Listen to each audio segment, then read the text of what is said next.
नमस्कार, जय श्री कृष्णा, जय जगन्नाथ। सभी साथियों को, सभी मित्रों को, आप सभी को मेरे धार्मिक पूजा पाठ के चैनल पर स्वागत करता हूं। आज मैं आप सबको बहुत ही कम समय में, थोड़े समय में श्रावण महीने की पूजा पाठ की विधि के बारे में बताऊंगा। जुलाई 22 तारीख दिन सोमवार है। सोमवार से श्रावण महीना प्रारंभ हो जाएगी। पूर्णिमा के हिसाब से देखा जाए तो 22 तारीख से श्रावण महीना प्रारंभ हो जाएगी और अगस्त 19 को श्रावण महीना खत्म हो जाएगी, यानी संपूर्ण हो जाएगी। और इसी बीच में आपको 5 सोमवार प्राप्त होगा, जिसे बड़े विशेष संयोग कहा गया है। कभी कभी 5 सोमवार एक महीना में मिलना मुश्किल है, तो इस बार बड़े संयोग है जो कि 5 सोमवार आपको मिल रहा है। श्रावण महीना में भोले बाबा की सभी लोग भाव से भोलेनाथ की, शंकर जी की पूजा अर्चना करें। कुछ विशेष नियम है, जैसे आपके आसपास में मंदिर है, आप जहाँ रहते हैं, अगर आपके आसपास में मंदिर है, अगर मंदिर पे आप सुबह जल चढ़ाने जाते हैं तो घर से जल लेके अवश्य जाए। कभी कभी आप मंदिर पे जाकर वहीं से जल लेके चढ़ाते हैं, लेकिन नियम के हिसाब से अपने घर से तांबे की लोटा से जल भर के लेकर जाए। उसमें या तो गंगा जल थोड़ी डाल दें, या तो थोड़ी काला तिल भी डाल सकते हैं। और भगवान की जो प्रिय वस्तु है, प्रिय चीज है, पंचामृत है। पंचामृत में जैसे दूध, दही, शहद, घी, बूरा, शक्कर, उसमें भी गंगा जल और भी डाल दें। भगवान भोले बाबा हैं, भोलेनाथ इसलिए उनके नाम है। उनको आप भोले भाव में जो भी कुछ चढ़ाना चाहते हैं, अर्पित करना चाहते हैं, वो सब स्वीकार करते हैं। तो भगवान की प्रिय वस्तु में भांग, धतूर, समी पत्ते, अरक की पत्ते, अरक की फूल, बिलपत्र, बिल्व की फल इत्यादि इत्यादि सभी प्रकार वस्तु भगवान को प्रिय है।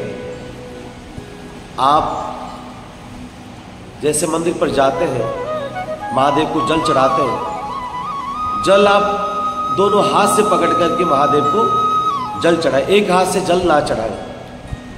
और आप जैसे जल लेके गए और महादेव के ऊपर सीधे डाल दिए, ऐसे ही ना करें। महादेव के ऊपर डालने से पहले सीधे हाथ से प्रथम जल चढ़ाए। कहते हैं गणेश, कार्तिक, अशोक सुंदरी, पार्वती वहाँ पर निवास है, सर्वप्रथम वहाँ पर जल चढ़ाए। सीधे हाथ पे जल चढ़ाए, फिर उल्टे हाथ पर जल चढ़ाए, फिर बीच पर चढ़ाए, फिर नंदी बाबा को चढ़ाए। उसके बाद जाकर महादेव के ऊपर जल चढ़ाए। कभी कभी आप जाते हैं सीधे जल महादेव के ऊपर चढ़ा लेते हैं, परंतु ऐसे ना करें। प्रथम गणेश, कार्तिक, कुबेर सबको चढ़ाए, नंदी बाबा को चढ़ाए, फिर जाकर भोले बाबा को चढ़ाए। और जैसे आप चढ़ाते हैं, अगर आपको मंत्र की जैसे ज्ञान ना हो तो आप सूक्ष्म रूप में ओम नमः शिवाय मंत्र का उच्चारण कर सकते हैं। ओम श्री शिवाय नमस्तुभ्यम भी बोल सकते हैं। ओम त्रयंबकम यजामहे सुगंधिम पुष्टिवर्धनम उर्वारुकमिव बंधनात् मृत्युर्मुक्षि यमामृतात्, इस मंत्र का भी पाठ कर सकते हैं। आप शिव स्तोत्र पाठ कर सकते हैं। आप नमामि समीसा की पाठ कर सकते हैं, लिंगाष्टक पाठ कर सकते हैं, रुद्राष्टक पाठ कर सकते हैं। जितना आपको आता है आप पाठ कर सकते हैं, परंतु सूक्ष्म रूप में हम कहूँगा आपको कि आप ओम नमः शिवाय मंत्र से ही सभी द्रव्य अर्पित करें। चाहे दूध चढ़ाए, चाहे जल चढ़ाए, चाहे बिलपत्र चढ़ाए, चाहे भांग चढ़ाए, चाहे पुष्पमाला चढ़ाए। भगवान की विशेष मंत्र है। शिव पुराण में जैसे लिखा गया है, शास्त्रों में लिखा गया है, ओम नमः शिवाय। इस मंत्र का उच्चारण करें। ये सहज है, सरल है और सुंदर भी है। और इस मंत्र से आप भगवान को अपने श्रद्धापूर्वक शक्तिपूर्वक जो भी चीज़ लेकर आए सभी चढ़ाए। और इस पूरे महीने में मासिक शिवरात्रि आती है, जो कि आपकी अगस्त 2 तारीख को है। अगस्त 2 तारीख को जैसे कांवड़े वाले जल चढ़ाते हैं, तो उसी दिन आप जल चढ़ाएं। शिवरात्रि है, एक तो महाशिवरात्रि है, एक मासिक शिवरात्रि है, जो कि हर महीना ही आता है। वो प्रदोष पर आता है, जो कि अगस्त 2 तारीख को पड़ रहा है। आप मासिक शिवरात्रि पर भगवान के सम्मुख में, भगवान के सामने दीपक दान कर सकते हैं, 11 दीपक जला सकते हैं। उसी दिन विशेष भगवान की पूजन कर सकते हैं। जैसे हम स्वास्थ्य के लिए, हम अगर परिवार में, घर में किसी की कोई स्वास्थ्य को लेकर कोई समस्या है, कुशा के जल से आप भगवान को जल अर्पित कर सकते हैं, कुशा के जल से। और साथ साथ जैसे धन संपत्ति की बात करें, यानी धन लाभ के लिए आप गन्ना की रस, मधु यानी शहद से भी अभिषेक कर सकते हैं, स्नान कर सकते हैं।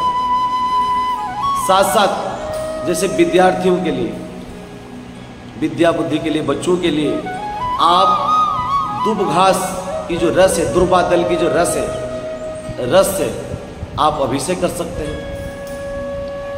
कहते हैं आप भगवान कोई भी चीज़ चढ़ाएं, उसमें थोड़ी सी काला तिल भी डाल दीजिए। काला तिल गंगा जल में डाल दीजिए, दूध में डाल दीजिए, डालकर अर्पित कर सकते हैं। साथ साथ आप घी की भी अभिषेक कर सकते हैं। स्वास्थ्य के लिए संपूर्ण घी से अभिषेक कर सकते हैं। शत्रुनाश के लिए सरसों तेल से अभिषेक कर सकते हैं। इस प्रकार मैंने संपूर्ण विधि आपको बताया मेरे चैनल के माध्यम से, और आगे भी आपको अवगत कराएंगे। नमस्कार, जय हिंद, जय भारत।